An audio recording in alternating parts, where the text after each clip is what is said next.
Hey guys, welcome back to my channel. Di video hari ini aku pengen ngomongin tentang apa aja sih yang kalian butuhkan kalau kalian mau kuliah di UK. Sebenarnya 3 tahun yang lalu waktu aku pertama kali pindah ke sini, aku pernah bikin video tentang proses kuliah di UK yang sebenarnya kontennya mirip-mirip sih. Cuma itu udah 3 tahun yang lalu dan aku pikir kayaknya butuh update untuk tahun 2020-2021 supaya informasinya menurut aku lebih lengkap aja, dan karena aku udah di sini lumayan lama, aku tahu lebih banyak daripada waktu aku pertama kali bikin video itu. Nah, jadi kalau misalnya kalian belum pernah lihat video aku yang lain, hai, nama aku Fianka. Aku sekarang kuliah di UK. Aku kuliah di sebuah uni namanya Coventry University, dan aku ngambil jurusan Financial Economics. Sekarang aku lagi di tahun terakhir, semester ke-5 bisa dibilang, dan aku bikin konten-konten di YouTube tentang kehidupan aku di sini, tips dan tricks juga buat kalian yang mau kuliah ke UK. Sebenarnya di video-videoku yang udah lama banget, aku tuh pernah bilang kalau misalkan kalian mau kuliah, kalian harus pikirin dulu itu lebih fokusnya ke what kind of course that you want to study. Kalian mau belajar jurusan apa? Jadi jangan mikirin dulu kayak, oh aku mau ke uni ini. Itu personally menurut aku strategi yang lebih cocok, karena kalau misalnya kalian udah milih sebuah uni, belum tentu di uni itu ada jurusan yang kalian mau, ataupun jurusan yang kalian mau itu mungkin di uni lain itu lebih bagus daripada di uni yang kalian mau, if that makes sense. Tapi obviously kalau misalnya kalian milih uni atau pemilih jurusan, itu kan banyak faktor yang harus kalian ambil atau take into account, but personally buat aku tentuin dulu jurusannya maunya apa. Nah, kalau misalkan sudah punya ada jurusan yang kalian pengen pelajari, misalnya kayak aku ekonomi, kalian mau cari universitas yang ada menawarkan program tersebut. Cara paling gampangnya sebenarnya aku nyari di sebuah website namanya The Guardian. Ini websitenya tuh ngasihin ranking per tahun dari semua university di UK. Kalian bisa rankingin by subject. Sebenarnya ada this entire debate on sebenarnya ranking itu penting gak sih? Tapi kalau jawaban aku, penting tapi gak sampai detrimental. Kayak kalau misalkan beda rankingnya 1-2 ya udahlah. Tapi kalau bedanya dari 1 sama 20 kan ya it tells you something. Jadi in a nutshell, menurut aku ranking itu it matters but not that much. Itu cuma sebuah credential kalau uni ini ya emang bagus gitu. Tapi not necessarily bilang kalau misalnya uni lain yang gak di ranking setinggi itu gak bagus sama sekali. Nah, kalau misalkan sudah lihat di daftar itu, kalian mau pergi ke website university-nya. Nah, di sini yang sebenarnya aku tuh sering banget dapet pertanyaan dari kalian. Kak, kalau mau apply ke uni ini, butuh apa aja? Kalau jurusan ini ada nggak di uni ini? Apa segala macam. Guys, kalau misalkan punya pertanyaan seperti ini, biasain kalau kalian melakukan yang namanya research. Kalau kalian mau kuliah ke UK, tapi kalian nggak suka research, kalian bakal kesulitan. Kalau misalnya kalian kesini, belajar kalian itu didominasi oleh independent learning. Jadi kalau misalkan kalian gak suka research, kan bakal kesulitan. Jadi cobalah untuk research dulu pertanyaan-pertanyaan yang kalian tanyain ini. Kalau ini gampang banget, kalian tinggal ke Google keywordnya, nama universitas dan course yang kalian mau ambil. Mungkin kalian tambahin international application, karena kita kan murid internasional hitungannya. Nah, biasanya sebenarnya kalau misalnya kalian sudah tahu kalian mau jurusan apa dan mau ke uni apa, kalian pergi ke website uninya, kalian akan menemukan semua informasi yang kalian butuhkan. Dari ini, kalau misalnya di uni ini modulnya tuh belajar apa aja, aku perlu keluarkan biaya berapa per tahun, uang sekolahnya berapa, kualifikasi yang aku butuhkan apa aja, dan sebagainya. Tapi secara garis besar, biasanya itu kalau misalnya kalian mau apply ke S1 ya, aku nggak ngomong soal S2 karena itu a different story. Tapi kalau misalkan mau apply ke S1, ada beberapa hal yang kalian butuhkan. Ini secara general, kalau misalkan kalian ada course tertentu atau misalkan unit tertentu, mungkin bisa beda-beda. Tapi secara general yang dibutuhkan adalah yang pertama, kualifikasi dari SMA kalian atau high school qualification kalian. Ini rata-rata sebenarnya kalau di UK, kalian tuh dimintain yang namanya A-level. Dalam bahasa simpelnya, A-level tuh sebuah kurikulum lah gitu, yang diambil oleh biasanya anak-anak yang di sekolah internasional atau sekolah yang berbasis A-level kurikulumnya. Sedangkan kalau misalkan kayak aku, atau mungkin kebanyakan dari kita yang pergi ke sekolah biasa, kayak ke SMA, itu kita kan belajarnya kurikulum 2013. At least waktu aku itu masih kurikulum 2013, aku tamat 2017 kemarin. Nah, itu dua kurikulum yang berbeda, dan hasil akhir kualifikasi yang kalian dapat juga beda. Kalau kayak aku, kayak kita yang pada umumnya kita dapatnya kan nilai UN aja. Sedangkan sekarang UN udah nggak ada, jadi mostly cuma dari nilai rapor. Sedangkan kalau anak-anak yang SMA-nya atau high school-nya itu berbasis A-level, mereka akan dapat kualifikasi namanya A-level. Nah, untuk kebanyakan UK universities butuhnya A-level. Kalau misalkan nggak punya A-level, ada beberapa uni yang menerima nilai UN atau waktu aku nilai UN sih. Tapi untuk sekarang mungkin nilai akhir rapor, uni yang aku tuju ini menerima nilai rapor, namanya Coventry University kalau kalian tertarik. Jadi mungkin kalian bertanya-tanya kalau misalkan aku nggak punya nilai A-level, tapi aku tetap masih mau masuk ke university yang butuhnya A-level, alternatifnya gimana? Nah, kalian bisa ikut yang namanya Foundation Program. Aku udah pernah bahas juga tentang Foundation Program di video yang bisa kalian lihat di atas. Tapi in a nutshell, secara garis besar, Foundation Program itu sekitar 9 bulan sampai 1 tahun, dimana kalian belajar tuh seperti pre-university. Jadi kalian belajar subjek-subjek yang lebih luas dibandingkan subjek yang kalian ambil, yang mungkin kalian ambil di uni. Jadi misalkan kalian bisa belajar social science, kalian bisa belajar politik, ekonomi, bisnis, jadi nggak cuma spesifik satu doang.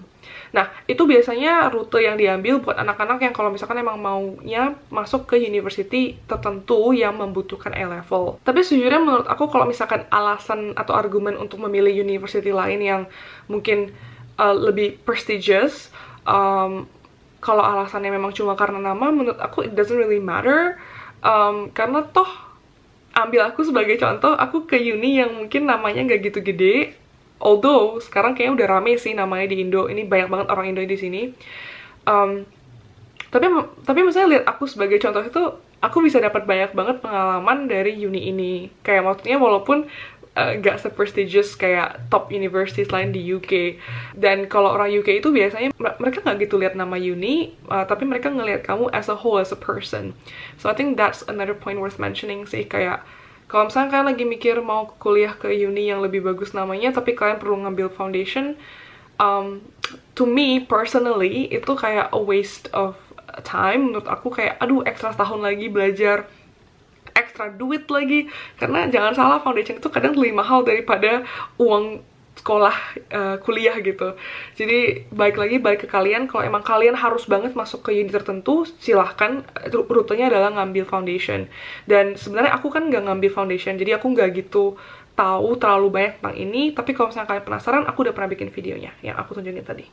Oke, elemen kedua adalah IELTS atau TOEFL. Kalau kalian nggak pernah dengar, ini adalah sebuah ujian yang memberikan kalian kualifikasi bahasa Inggris kalian tuh sebagus apa sih gitu. Untuk ini, kebanyakan dari university di UK mintanya sekitar 6 atau 6,5, dengan catatan nggak boleh ada yang di bawah misalkan 5,5 atau 5, tergantung dari uni dan tergantung jurusan juga sih sebenarnya. Nah, jadi IELTS itu terdiri dari 4 elemen, ada speaking, listening, reading, and writing.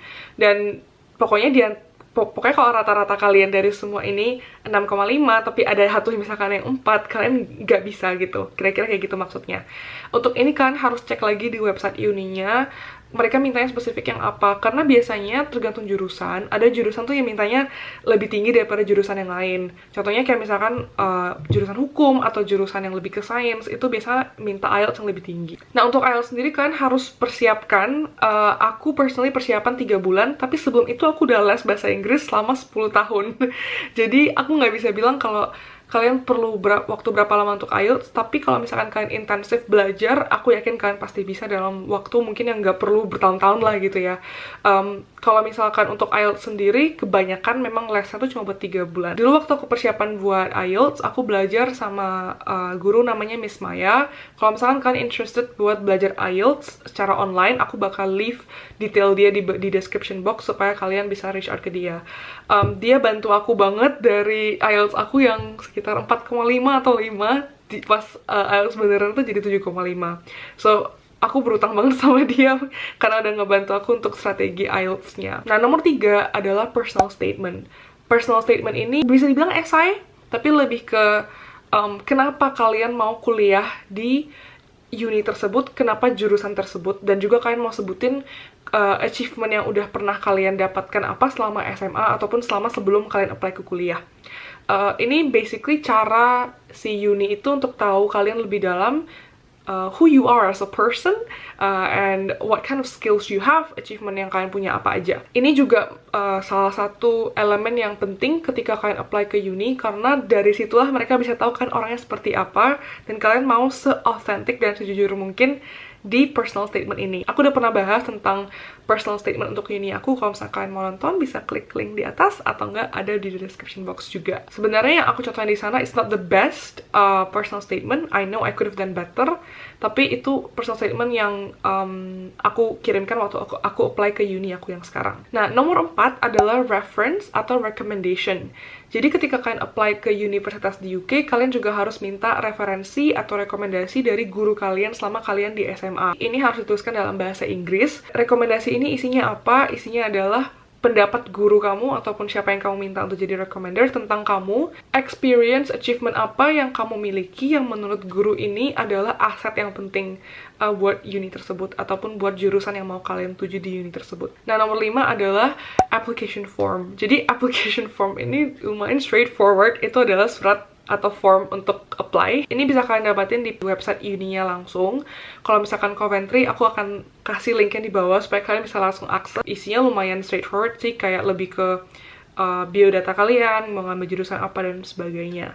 Nah, itu dia hal-hal yang kalian butuhkan untuk apply. Sebenarnya ini nggak ekstensif ya, kayak aku bilang tadi. Untuk beda uni akan beda ketentuannya, mungkin ada yang minta extra qualification or something. I don't know, it depends on the university.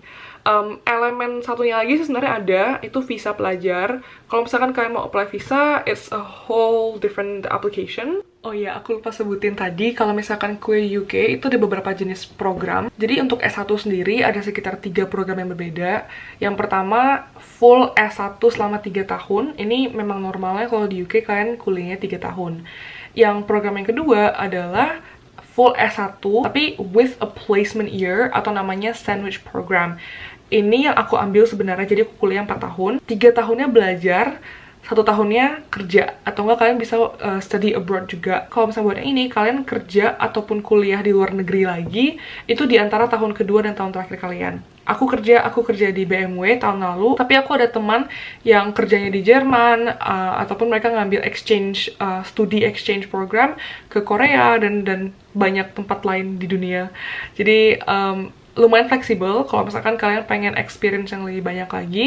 Dan yang nomor 3 adalah top up program. Jadi top up program ini adalah buat kalian yang mungkin udah dapat diploma dari Indo ataupun dari negara lain, kalian mau nambah setahun aja di UK.